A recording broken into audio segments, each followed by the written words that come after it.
seconds, 3 seconds. Hello, good morning, good afternoon, good evening, wherever you're joining us from. My name is Christian Chito. I'm the Program Advisor for Conducive Space for Peace and founder of Maker 360, a communication nonprofit that highlights stories of young peace builders around the world. Today, we are joined by two amazing guests, Manal and Annalisa, who will be taking us in a very exciting conversation, talking on the one hand about Unconventional, which is a very interesting initiative that they both are part of that empowers young women and young women peace builders around the world to develop their careers and also to find a network of support that can help them to excel. And they'll be also talking to us about Task Force on Psychosocial Support for local peace builders. These two exciting initiatives, I'm really looking forward to hearing more about them. And if you are ready to join us in the conversation, please do not hesitate to do so in the comment section. Ask them any question that you feel, and please let's join into this very exciting conversation. So, Annalisa and Manal, how are you guys doing today? Yeah, doing great. We're excited. This is my first time doing this Facebook Live thing, so I'm pretty excited. Yeah, doing great. Thanks so much, Christian, for having us, and great to be with you all on Peacemaker 360 today. Also my first Facebook Live event. Fantastic. Maybe just to get us started and to let our audience know who you are, I was wondering if you guys can share a little bit more about who you are, of course, and where you're calling us from and how you're coping with this crazy time. And most importantly, tell us about how you got involved into the peace building field. Let's maybe start with Annalisa, if you don't mind. Sure. Thank you, Christian. So my name is Annalisa Jackson. I currently work for the Mary Hoke Center for Reconciliation, which is just outside of Washington, D.C. But I'm currently based in New York City. And how I've been coping these days has been thanks to really good friends, lots of phone calls, and good times with my roommates here in New York. But how I got involved in peace building is has been an interesting journey. I'm from the US originally, but I grew up in North Macedonia. And I think for me, being the only American and my Macedonian public school growing up, and then for a few years, the only Macedonian in my American school, I think from an early age gave me just an awareness of my own identity and thinking more about belonging and what it means to belong in a place and what it means to be an insider or an outsider. And so taking that with me, I moved to the US for college and started doing work between Muslim and Christian communities in the United States, helping especially among Christian communities to build a deeper understanding and awareness of how to be hospitable to people of other faiths, especially as the majority in this country.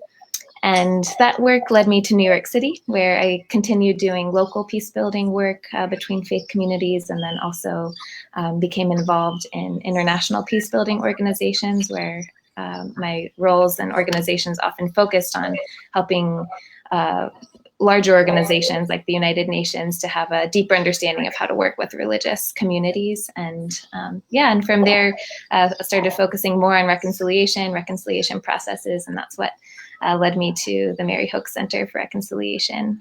That's the short story, but I'll hand it over to Manal to share. Thanks, Annie. Thanks, Christian, for the question. Yes, my name is Manal. I'm from Lebanon, born and raised there most of my life. I moved to the US 2 years ago to pursue graduate school, and I just graduated, so I'm unemployed. But my journey into peacemaking was really actually sparked when I was working in the area of income generating, the field of income generating activities, so helping people start their own businesses. And at the time in Lebanon, the Syrian war had started, and so there were many refugees flooding into Lebanon. And the program I was involved in asked us to both serve the Syrians and the Lebanese, thinking if we serve both communities, no one would be upset. But that overlooked the history of grievances between the Lebanese and the Syrians. And so what we saw there was actually our very good intent was didn't translate on the ground. And in fact, there was a threat of ethnic cleansing. The Lebanese municipality where I was working left these flyers in front of the center I was managing saying, if the Syrians don't leave within 48 hours, we will come and kill the men, rape the women, and take the children as hostages. And I just realized, wow, I want to do really good work, but if we don't first work on the healing of the relationships, if we don't build our programs in now the terms that I know, conflict-sensitive programming, it's no good. And so this is where my journey started. And yeah, that led me into reconciliation, mediation, peace building on the local level, mostly in Lebanon, but also I did some work around the Middle East and North Africa. Fantastic. Both of you actually have fantastic life stories. On the one hand, Manal, you working and coming from Lebanon and having this backdrop as well of conflicted context, which also inspired you. And also your story, Annalisa, which also talking about your coming to the US from Macedonia and you being involved in deep reconciliation work and bringing people from different faiths together to talk about peace is really fascinating. And I'm really sure that our audience is going to be also joining in and asking questions about the work that you do. But without further ado, I'm very excited actually to ask you a little bit more. You both come from different places. And my question to you then is, Annalisa and Manal, how did you guys meet? How did you guys actually meet and start working together? Maybe start with Manal, if you don't mind. Be the first. All right. My turn. It was funny. I will confess that we had 0 spaces in common. And in fact, it was a friend who saw in me and Annalisa, in both of us, I think, a spirit that was very common. And so he knew both of us and he said, you guys need to meet.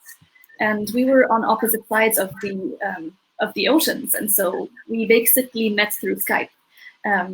I remember that day where I sat down and I was talking to this woman, and I just thought it was going to be, a half-hour awkward conversation with this woman I don't know, and it would be over. But because my friend referred me to her, I'm not going to say no. But then it was just so much resonated between her and I. I almost felt like a 5-year-old. She would share something, and I would say, "Yeah, me too." I just felt like I was, wanting to be like her. But really, we had so much in common that it really resonated for me. Annalisa, what's your take on it? So I think it's interesting actually in the moment that we're in to reflect on the fact that we met virtually. But I remember after that call, just closing my laptop and saying to myself and to the friend that I saw immediately after that, I think I just found my Lebanese sister. And just feeling like, even though we had never met in person, there was this deep resonance with things that we were passionate about in the world, but also somehow in one conversation we were able to realize that some of the more personal challenges and questions that we had about the world were resonating with each other. And so that was the start of our introduction. And then we were actually able to spend some time in each other's cities, which was really cool. Manal came to visit me in New York and that was connected to a work trip that she had. And then I got to spend the summer with her in Lebanon. And then since she's moved to the US for her master's program, we've gotten to spend a lot more time together. And through that have been able to get started on some of the work that we're doing together now. Fantastic. And one thing that for me is actually very powerful is this notion that, it doesn't really matter where you come from. When you have something that brings you together, that a passion that you share together, a commitment to service, the desire to connect with other people from different parts of the world, I think that's really something that will always bring people together. And I think even in this time when the world is so divided, we've been watching what is happening in the US with the recent killing of George Floyd.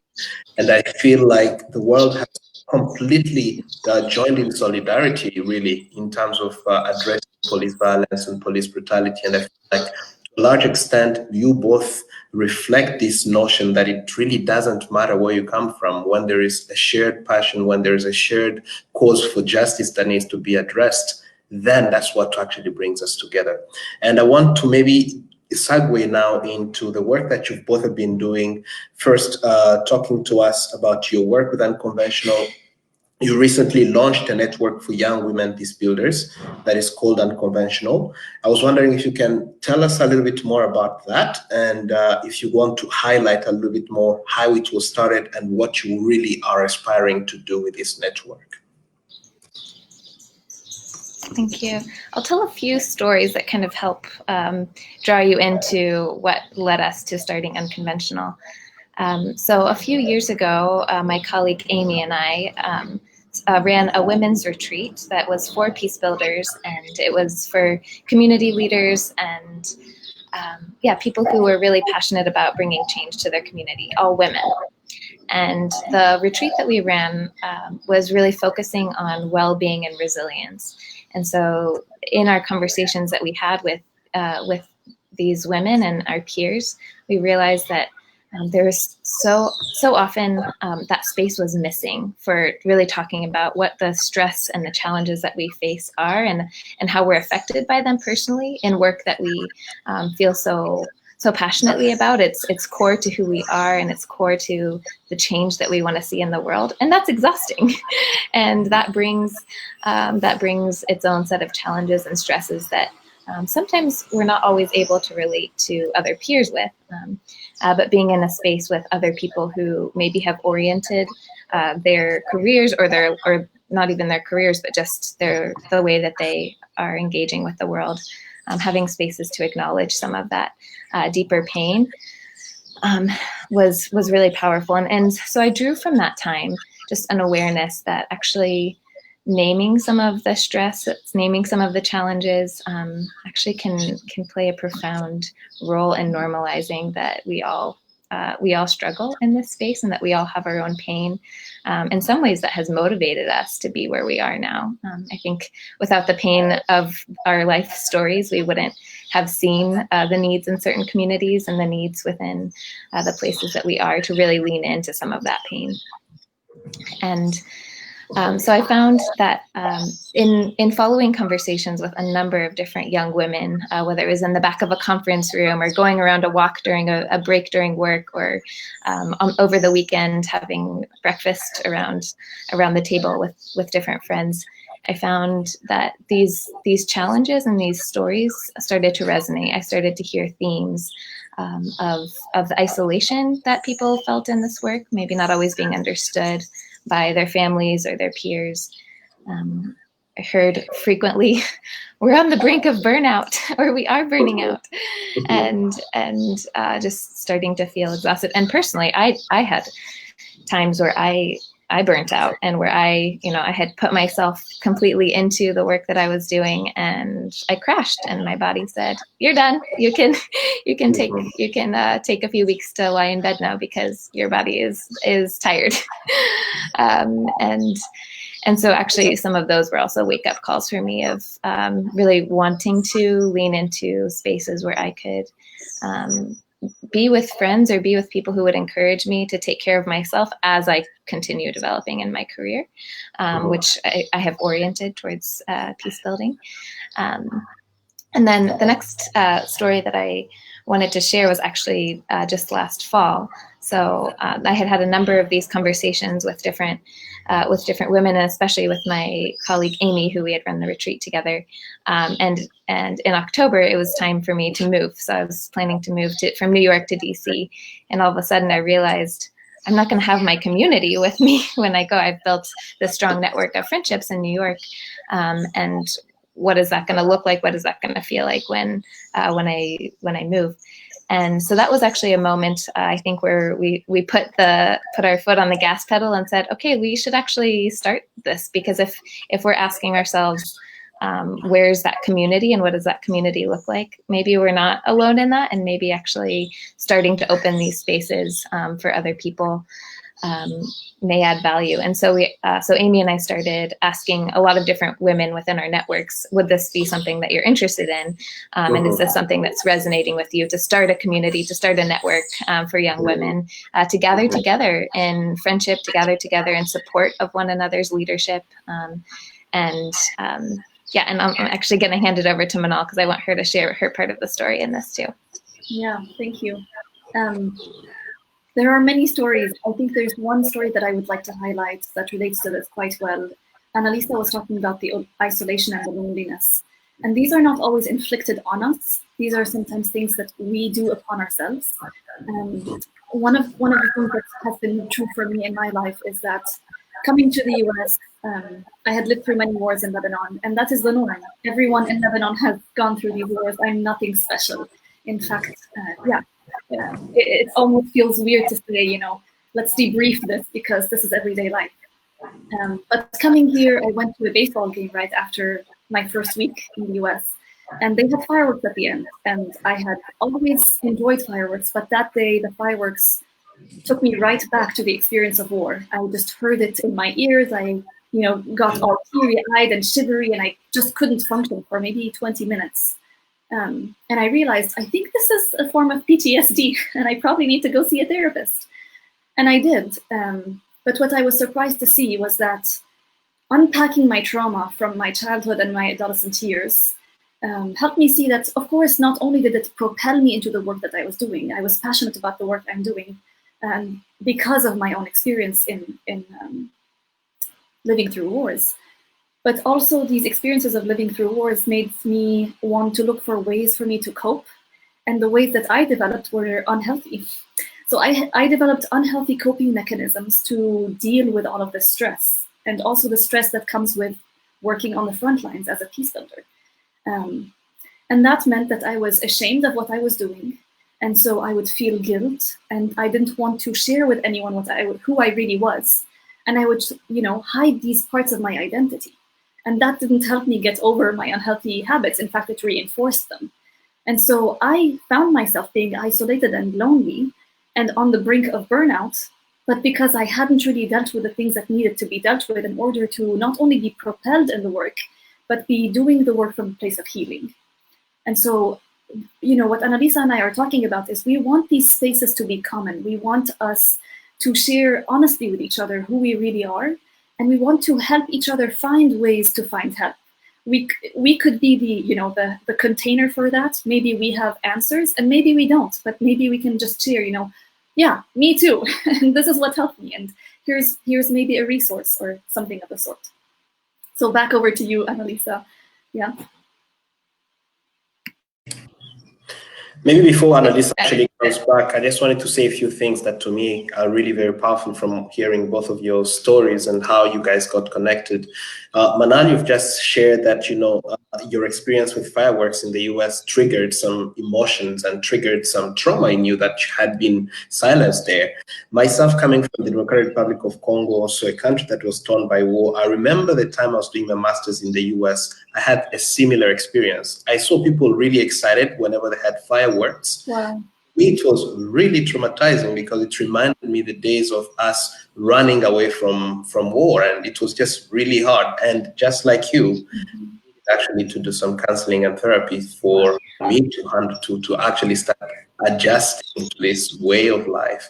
And I feel like this is maybe a very simple but very powerful example of how things that we take for granted, like, you know, in one context or in one cultural context, may actually be a different thing. And one thing that you both are sharing indeed is this idea that we may come from different cultural backgrounds, but the idea of having a community that listens to you, that supports you, that understands that you are going through something that is special, that is particular to you, is something that we need, and particularly women. So I want to return back to Annalisa if she may want to share a little bit more Unconventional, what it is, and how do you start bringing women across boundaries to share their work and also to support each other. Thanks for sharing that, Christian. And yeah, so building on these stories, Unconventional is a growing community, a growing network now for young women who want to come together, young women who are advancing peace and reconciliation in the different places that they live and work. And so it was launched in January by friends, and it's forming now into an organization really that can provide these spaces and that can open the door, set the table for these conversations. we had our first launch event in DC, and then we had another one in New York. And since March, that table has been a virtual table. And we've actually found that through the last it's been 10 weeks now that we have done virtual gatherings once a week.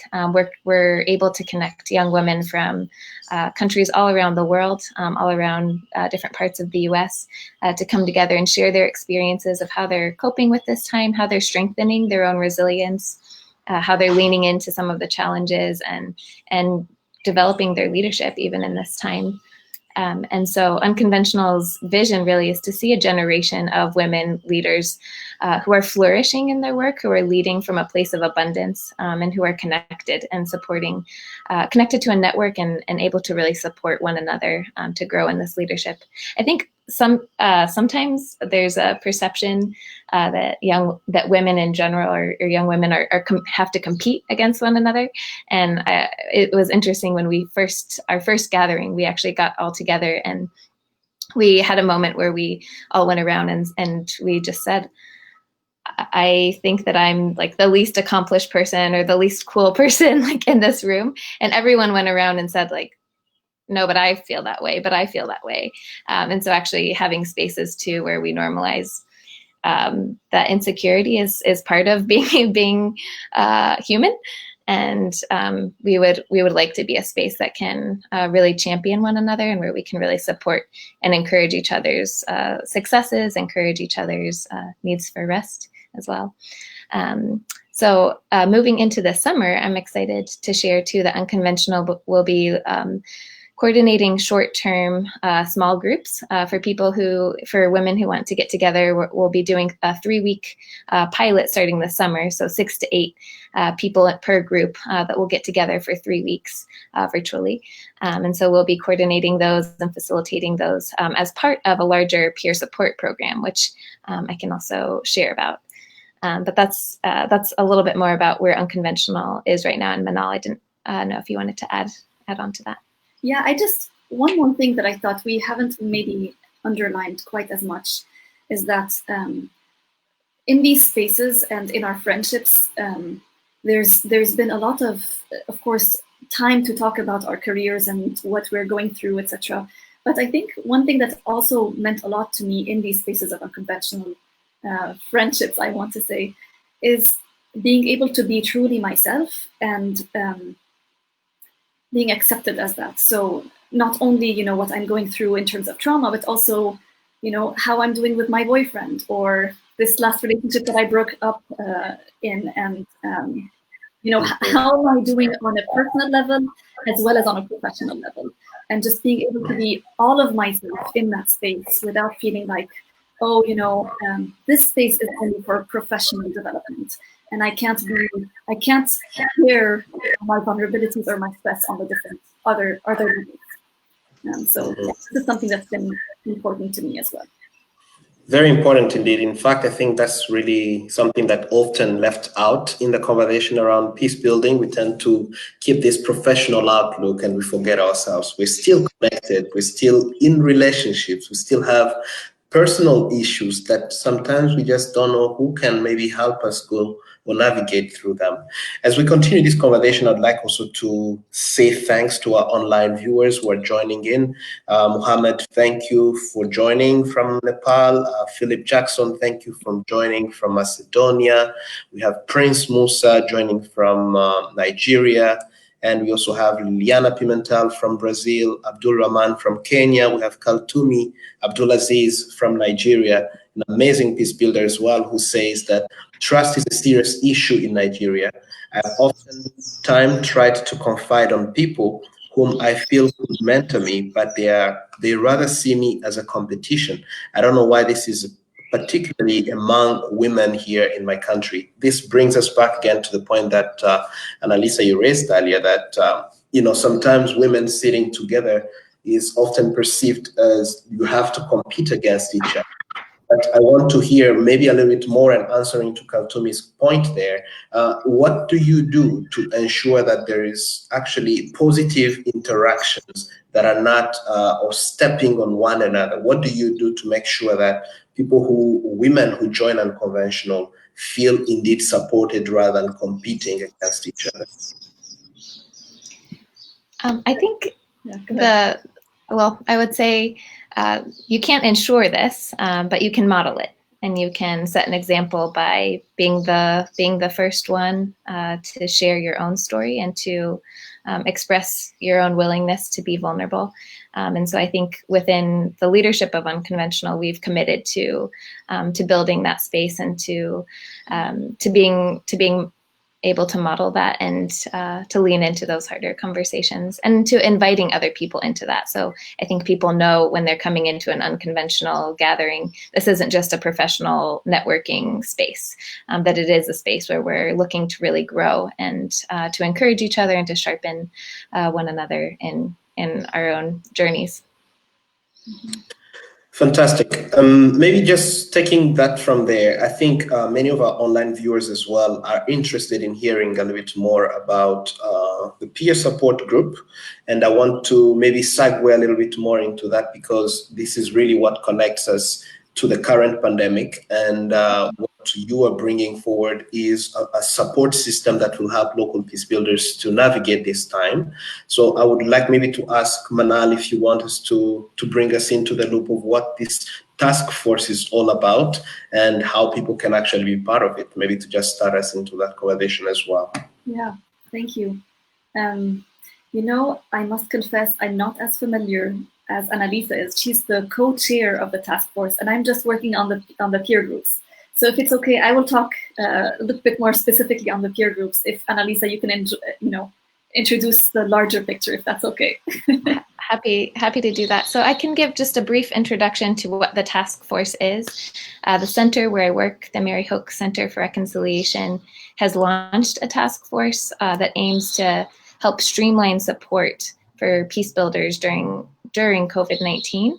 And when we talk about support, we're thinking about psychosocial support right now for individuals as well as for organizations. So we're looking at different ways that we can help peace building organizations and networks strengthen their own capacity to support their staff that are in conflict areas or their partners in conflict areas. And we're also now launching a peer support program that will be open to individuals who may or may not be affiliated with specific organizations, but who are just working in their local context and working for peace. But the task force has brought together leading peace builders, local peace builders from different areas, as well as psychologists, organizational psychologists, so people who really have a holistic picture about the human needs and their social needs. So the task force a few weeks ago held a learning exchange that brought together 35 organizations from all over the world. So leaders from those organizations came together to talk about the key challenges that their own staff or partners were experiencing. And what was interesting that we found in some of the responses to, and we had sent out a survey, was that people from these organizations, we asked them, where are the challenges right now in providing this kind of support to your staff or to your partners? And the least cited reason was that there aren't enough resources. So people said, there's resources out there on how we do this. There's things you can read, there's things that you can inform yourself with, but our own capacity to deliver these services right now is tapped. So the capacity to plan and deliver is something that's really under stress right now because of all of the other challenges that we're facing. So the task force envisions these peer support groups as a space that people can come in and can have this space of support. And that's something that we're organizing. Manal has been a leading person in that effort and designing and setting up the peer groups, which will be for men and women of all ages from all backgrounds. And I'll hand it over to you, Manal, to share a little bit more about that. Yeah, thank you. So as Annalisa shared, and as you can probably imagine, peer support groups are small groups of 4 to 6 people, possibly at a time, that meet regularly on a weekly basis, maybe once a week for about an hour, and who just check in with each other and share with each other, the highs, the lows, and how are they coping. I think all of us have many many ways and resources within us, and sometimes especially as peace builders, we know these things, and so just coming together to normalize, yes, we are going through difficulties, and how can we lean on each other during these times? And so the peer support groups kind of just are places that are facilitated from one of us, any one of us. If you would like to, if you're here listening and you'd like to be one of the facilitators, you're welcome to do so. Or if you'd like to just join as a member, you're also welcome to do so. And so we're kind of running a pilot phase to see, what works, what doesn't work, and how long do people want to be committed to this. And so we're doing 3 weeks initially, and then a little phase of evaluation to see, how can we improve, and then go on hopefully from there for a longer period of time. And I want to just add quickly to that, in why we think this is important right now for peace builders and people who are working still in the communities. We know, if in our experience and from what we're hearing from a lot of people, we've realized that the isolation or the stress, the challenges are such key parts of our day-to-day experience. Those didn't go away during COVID-19. Those only got worse. And they're not new. They're not new challenges, but they have certainly been made much more difficult because of the increased stress of the pandemic that we're facing. And that's a stress that people are experiencing quite differently from place to place and from person to person.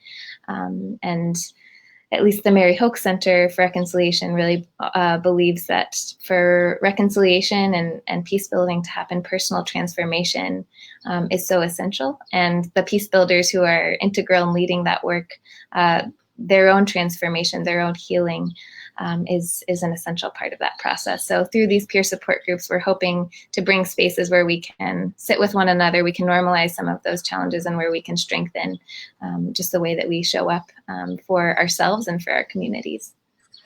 Fantastic. And I'm really glad that this is already something that you've already started, and I can imagine that there is a way to join them. Maybe, I don't know if you can share a little bit more, how can people who are joining us online can be part of these peer support groups, because indeed it's very important for so many of us who are sitting at home. We just really lack that space where we feel completely supported in our own challenges, especially during the pandemic. So maybe if you could share a little bit more, how can people be part of that? Yes, so the pilot peer support program will start on June 29th. And so we're asking for those who want to participate in this first pilot, which is free and it's open to anyone who wants to join. We have a registration form that's on our website, so you can go and you can fill it out, and you can actually indicate which kind of group you'd like to be in. And there will be the option if for women, if they want to be in a women's only group, and that those groups will be organized by Unconventional. So that option is there. So there's 2 ways that you can access that link. There's one link on the MHCR website, which I can share, and then there's another link on the Unconventional website. And so both of those will take you to the same registration form, but you can mark which kind of group you'd like to be involved in. And so those the groups will start end of June, and they'll go through the the 3rd week of July. Mm-hmm. And there's also an option, if I may add. Sorry, I interrupted you. There's also an option. I have a good friend who was telling me that she's just starting an NGO herself. And so we also have the option of, if you'd like to have a peer support simply for your people within your own organization, you can also set this up with, and it's indicated as well in the form. Mm-hmm. No, thank you very much. I actually just added to this conversation the links to those websites that you just mentioned. So hopefully our viewers as well can join in and ask questions and can be part of this very great resource that we all need, especially in this time of lockdown. Now, there are some questions. Thank you so much, Lota, for joining in as well. Thank you, Dishani from Sri Lanka, who has also participated in our live call last week. So let's hear her question. This is what she says. Can you share with us some daily practices that we can infuse into our lives that would help us bring inner peace? So this is something that I feel like is a recurring question that people really want to know.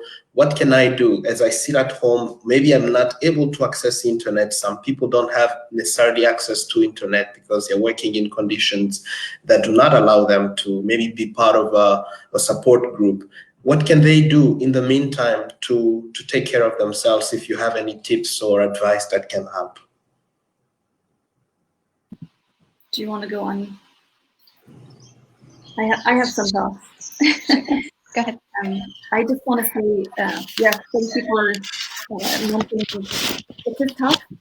And it's tough because of many things, the lockdown, but also I think what's going on right now in terms of just this awakening and it's a very difficult time, especially seeing so much injustice happening around the world and being confined to your home. How do you respond? For me, I've honestly felt like I need to do a lot of digging into myself before I try to find solutions. And one way that for me has been important for me to have inner peace, and I am a Christian, so for me it's been taking the time to read my Bible in the morning, but asking God, and that's my own practice, and you might do something different, to highlight one verse that He wants to speak to me about. And then in the evening, I come back and I just write the verse in Arabic calligraphy, because this is my native language. And I draw whatever comes to mind when I read when this verse is written. And so I think it's just ways to use your hands and be creative. And this is very specific to me, but I think if you have a spiritual practice, I think grounding yourself in that spiritual practice for me has been really helpful. And another thing is friends. Talk to friends. It's very challenging to talk via social media or any screen, and so I don't want to dismiss how difficult that is. But if you don't have anyone around you physically, if you don't have a roommate or if you're not living with your family, I do still think it's helpful when connecting with someone who can really understand you. Yeah, I echo a lot of what you shared, Manal, about finding things to do with your hands. And I have found during this time, I have really reconnected with my love of art. And so drawing and coloring and just using my hands to express, whether it's different shapes and colors or pictures, has been really helpful.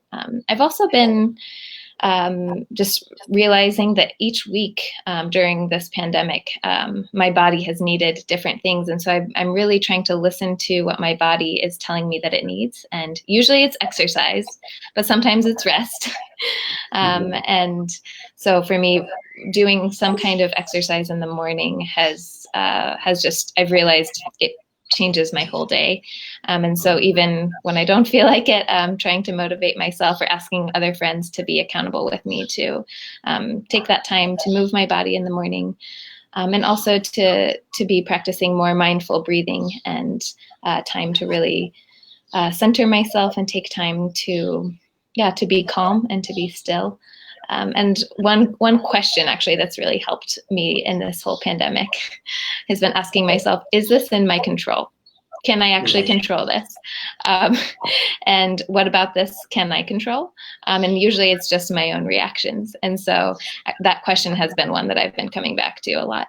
And that's been helpful for me. But certainly I think there are a number of ways that we're all navigating and trying to find. And I think as people, we are very creative to figure out ways to take care of ourselves. So it's been actually encouraging to me to hear so many different people and friends during this time that are finding ways to take care of themselves in ways that they haven't had to really try before. But I think we have a lot of tools in our tool belt to bring that inner peace, and we're getting to learn a lot more how to use them right now.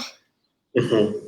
And it's really fascinating actually to think about inner peace, because usually we don't, as peace builders, take enough time to consider that it's peace within that is also important. The same way peace without, like peace in the world, is important, we also need to nurture that.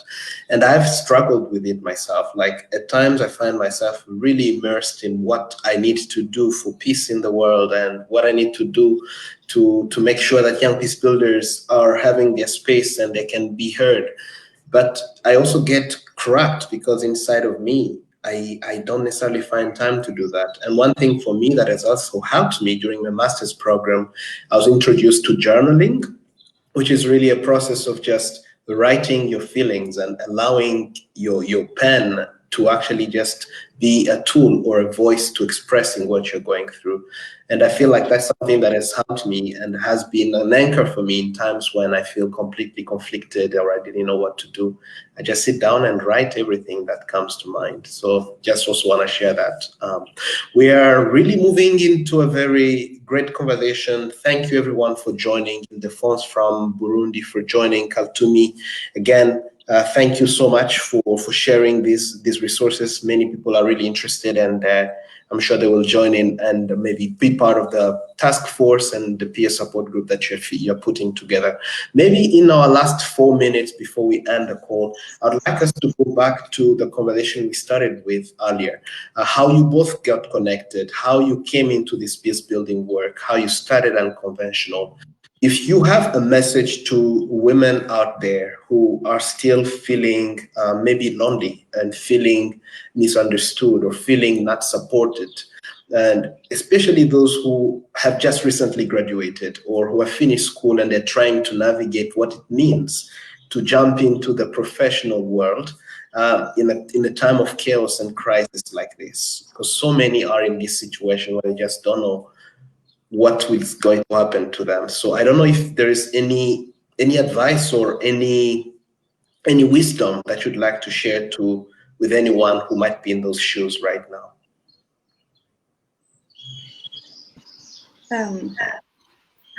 I feel like I'm not wise enough to give any advice because I'm in it right now. But I would say, for me, it has been difficult to go through an interview after the other, and kind of almost feeling like I'm questioned. Are you really who you say you are? Are these things on your CV, just fancy words or not? And maybe not getting calls back or getting rejected even before they even interview you. It's very tough, and it puts you. It makes you question your own self. And again, I've come back to friends, letters, emails, things that people have written for me. Just going back to remind myself who I am, and saying, okay, maybe I'm not seen as valuable right now in these specific contexts, but I know my friends value me. I know my God values me, and just again recentering on, who are the important people in my life, and what do they say about me? I don't have much more advice than that. I think I would add to that you're not alone, and that there are many who have journeyed before you and many who will journey after you. And my encouragement, just from my own experience, is to lean into sharing in those harder times, to lean into friendships, to reach out for friendships, because likely someone else is feeling the same thing.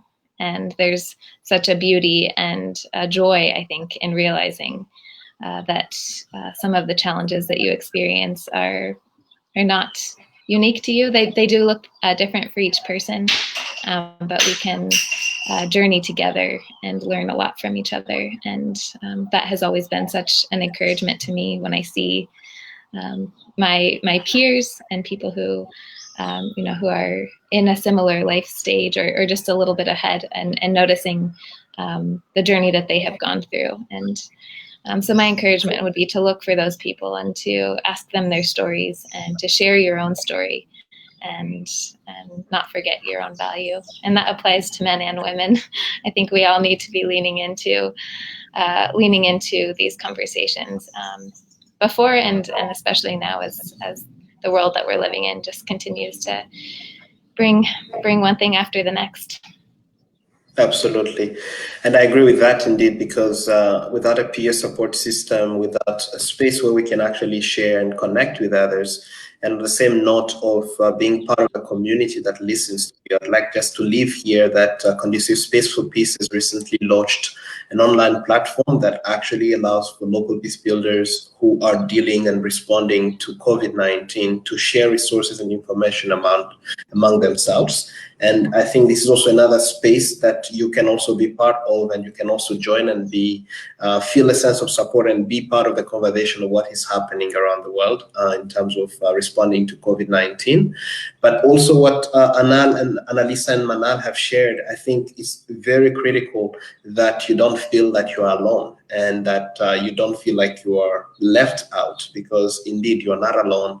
And it's indeed spaces like what Unconventional is trying to create, spaces like the peer support group that you're bringing forward, that will also help you to feel part of a community. So I'm really glad for the time we've had together today. Annalisa, thank you so much. And Manal, thank you so much for taking the time to share.